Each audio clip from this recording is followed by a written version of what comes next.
15 septembre 1901. Celui qui fuit la croix est dans l'obscurité. Ce matin, mon adorable Jésus est venu tout glorieux, avec ses plaies resplendissantes plus que le soleil, et avec une croix dans la main. Je voyais aussi une roue, avec 4 angles ensaillis. Il semblait que la lumière s'échappait d'un de ces angles, et que le côté d'où la lumière s'échappait était dans l'obscurité. Il y avait des gens qui se trouvaient dans cette obscurité, comme abandonnés par Dieu. On voyait des guerres sanglantes qui se succédaient contre l'Église et entre les gens eux-mêmes. Ah, il me semblait que les choses dont Jésus le béni m'avait parlé auparavant, concernant l'avenir, s'approchaient d'un pas rapide. En voyant tout cela, notre Seigneur était ému de compassion. Il s'est approché de la partie obscure de la roue et il a jeté dessus la croix qu'il tenait dans sa main en disant d'une voix sonore : « Gloire à la croix !»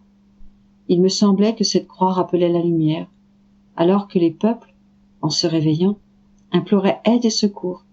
Jésus répéta : « Tout le triomphe et la gloire viendront de la croix. Autrement, les remèdes aggraveront les maux eux-mêmes. Donc, la croix, la croix. Qui pourrait décrire combien je fus affligée et inquiète de ce qui pourra arriver ? «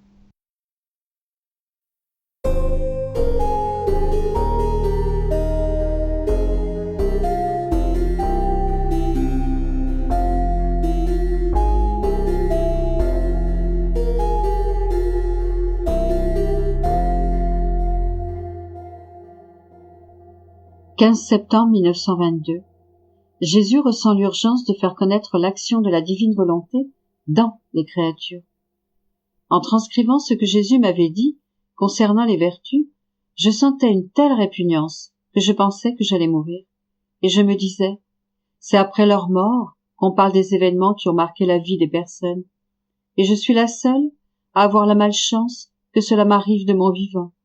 Ô Seigneur, donne-moi la force d'accepter ce sacrifice. » Plus tard, le confesseur m'expliqua comment les écrits allaient être diffusés. Ô Dieu, quelle souffrance! Je me sentais affligée jusque dans le tréfonds de mon être. Me voyant à ce point troublée, mon bon Jésus vint et me dit : « Ma fille, qu'est-ce qui ne va pas ? Pourquoi es-tu si affligée ? C'est pour ma gloire et mon honneur que les écrits doivent être connus. Tu devrais être contente de cela. Crois-tu que ce sont les créatures qui veulent cela ? Non, non, c'est moi, et moi seul qui prépare tout, qui invite et qui illumine les esprits. Souvent, les créatures ne m'entendent pas. Si elles m'écoutaient, elles s'empresseraient et prendraient plus d'intérêt à mes désirs. Tu voudrais que cela soit publié seulement après ta mort, mais ma volonté ne veut pas attendre. De plus, il ne s'agit pas de toi, mais de moi. Il s'agit de faire connaître les effets, les richesses et la valeur de la vie dans ma volonté. Si tu ne veux pas montrer d'intérêt, toi, qui sais à quel point je désire que les effets de la vie dans ma volonté soient connus, d'où viendra la gloire complète que doit me procurer le parachèvement de la création et de la rédemption ? Oh, combien de bienfaits concernant la création et la rédemption sont retenus parce que ma volonté n'est pas connue et ne règne pas véritablement chez les créatures. En conséquence, les créatures restent en esclavage. Penses-tu qu'elles seront plus intéressées à ces connaissances après ta mort ? Oh, combien de choses révélées à certaines âmes ont passé à l'oubli parce que quelqu'un refusait de montrer de l'intérêt à mes œuvres. Si j'ai toléré cela dans d'autres cas, je ne puis l'accepter en ce qui concerne ma volonté. Elle donnera de telles grâces à ceux qui feront le travail qu'ils ne pourront me résister. Et ce qui est particulier et essentiel, c'est que je le veux par toi.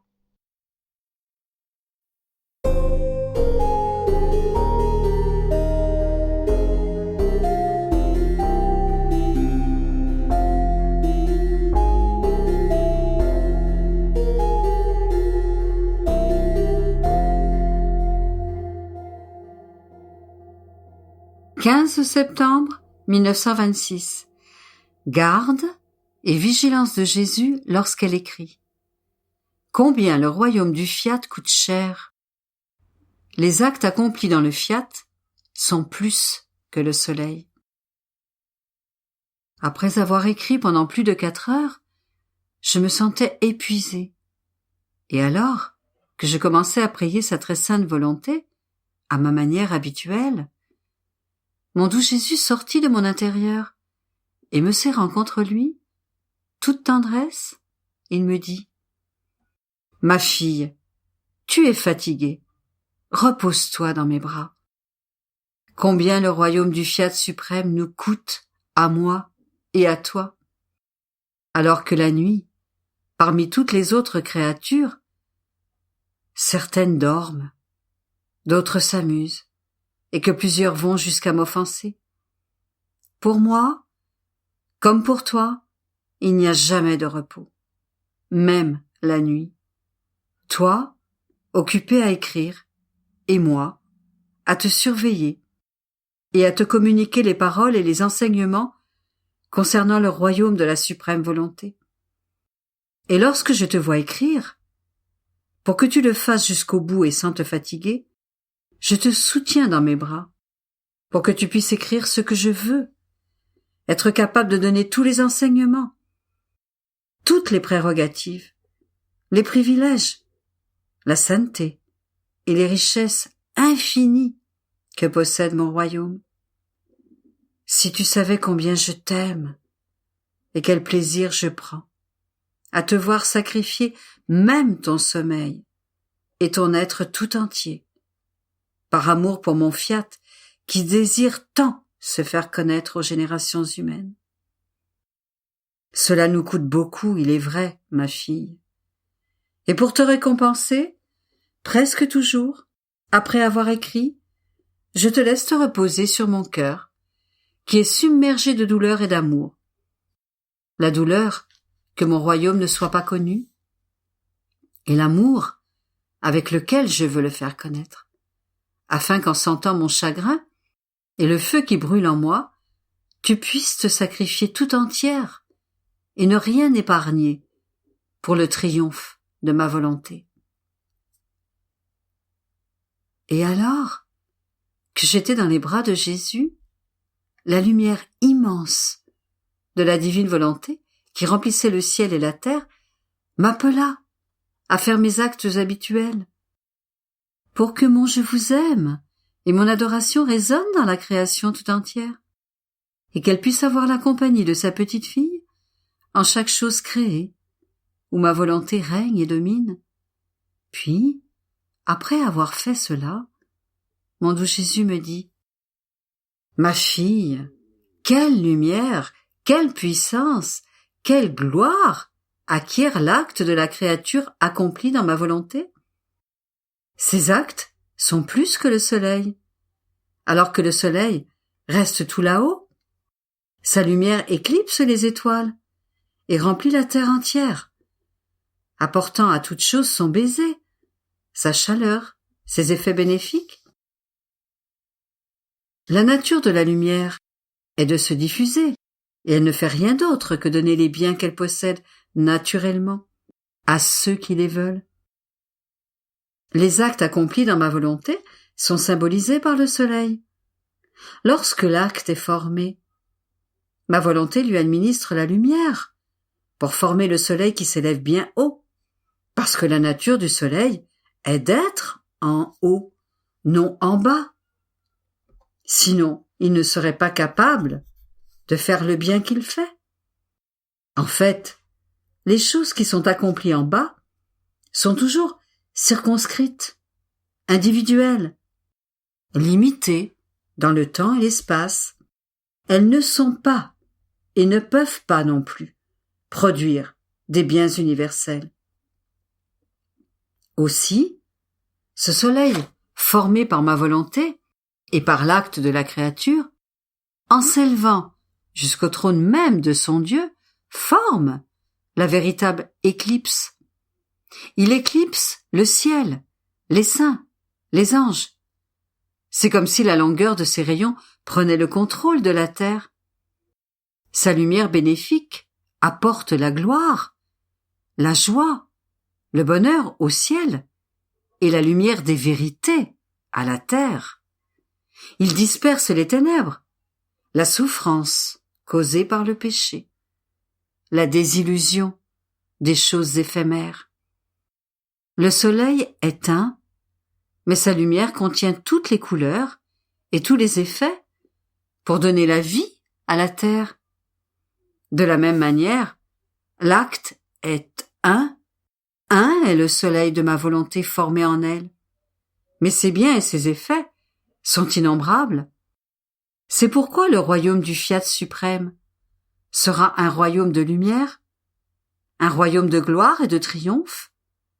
La nuit du péché n'y entrera pas, mais il fera toujours plein jour. Ses rayons resplendissants seront si pénétrants qu'ils triompheront de l'abîme où la pauvre humanité est tombée. C'est pourquoi, je te l'ai dit souvent, ta tâche est grande, parce que je t'ai confié ma divine volonté, afin qu'en la faisant connaître, tu puisses mettre en sûreté ses droits, si inconnus des générations humaines. Les biens qui en sortiront seront immenses, et nous serons, toi et moi, doublement heureux d'avoir travaillé à la formation de ce royaume. Après quoi, je pensais en moi-même. Mon bien-aimé, Jésus, dit tant de choses admirables sur ce royaume si saint de la suprême volonté. Mais rien ne semble transparaître à l'extérieur concernant ces choses admirables. Si les prodiges, les grands biens et le bonheur de ce royaume pouvaient être vus, la face de la terre en serait transformée, et un sang pur, saint et noble coulerait dans les veines humaines, convertissant sa nature en sainteté, en joie et en paix éternelle. À ce moment, Jésus sortit de mon intérieur et me dit : « Ma fille, ce royaume du Fiat suprême doit d'abord être bien établi, formé et développé entre toi et moi, puis être transmis aux créatures. La même chose s'est produite entre la Vierge et moi. Je fus d'abord formé en elle. Je grandis dans ses entrailles. Je fus nourri à son sein. Nous avons vécu ensemble pour former le royaume de rédemption entre nous deux, comme si personne d'autre n'existait. Et ensuite, ma vie même et les fruits de la rédemption que contenait ma vie furent transmis aux autres créatures. Il en sera ainsi pour le Fiat suprême. Nous le ferons d'abord seulement entre nous deux, et une fois formé, je me chargerai de le transmettre aux créatures. Il est plus facile de bien réussir une œuvre lorsqu'elle est formée en privé, dans le secret du silence de deux personnes qui aiment réellement cette œuvre. Et une fois formée, il est plus facile de la manifester et d'en faire don aux autres. Par conséquent, laisse-moi faire et sois sans inquiétude.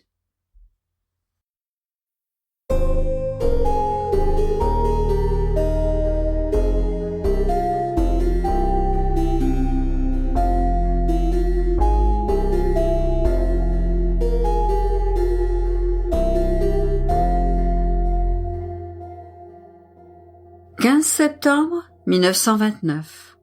Comment le soleil revient chaque jour visiter la terre. Symbole du soleil de la divine volonté. Le germe de la divine volonté dans l'acte de la créature. Je répétais mes actes dans le divin vouloir pour suivre les siens dans tous ses travaux, et je me disais, pourquoi répéter toujours les mêmes actes?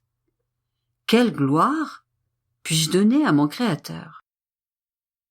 Et mon doux Jésus, se manifestant en moi, me serra dans ses bras et me dit : « Ma fille, la répétition de tes actes dans le divin Fiat brise son isolement et génère de la compagnie pour tous les actes que fait ma divine volonté. Elle ne se sent alors plus seule et a quelqu'un à qui raconter ses peines et ses joies et confier ses secrets.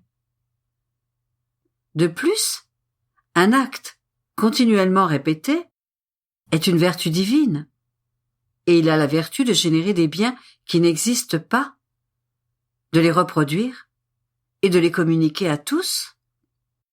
Seul, un acte continuel est capable de former et de donner la vie.